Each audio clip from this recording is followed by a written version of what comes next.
انس رضی اللہ تعالی عنہ فرمائی دی خادم زو سر ډوډۍ تناسو مده رکوټ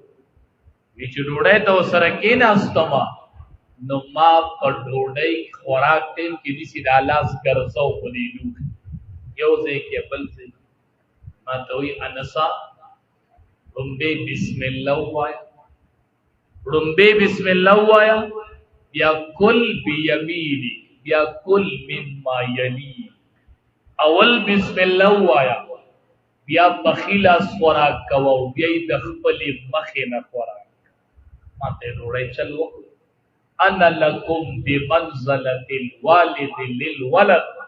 د قران استاد بدیسی پکار د قران استاد دسی پکار دی چې انا لکم بمنزله الوالد للولد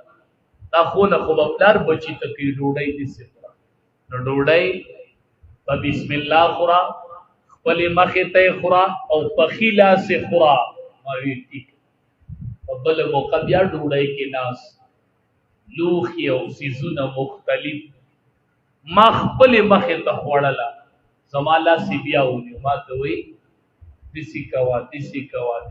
مطلب دا چې کله سيزونه مختلف وینو بیا تلاس ګرځولې شي صبر خپل آداب ورته ډوړی وکړه سالن یوي یو بل مخې ته یو زیبل ټونګي نه لګي خپل مخې ته خوراک کدا ټونګي پکې لګای نو د خوراک نه برکت اوچتيږي او منځ ته به نوړای نه تنګي دې نه برکت اوچتيږي خپل مخې ته خورا کلو خېډيري نو دلتا یا الا دیوا پرته د صفه خدا سکه چنه په خېته لاس نو اغه طرف نه په هر اوچتا و خیر دې بیا لاس ګرځولې چې خوراک یو وینو لاس په نګر سمره خپل آداب ورته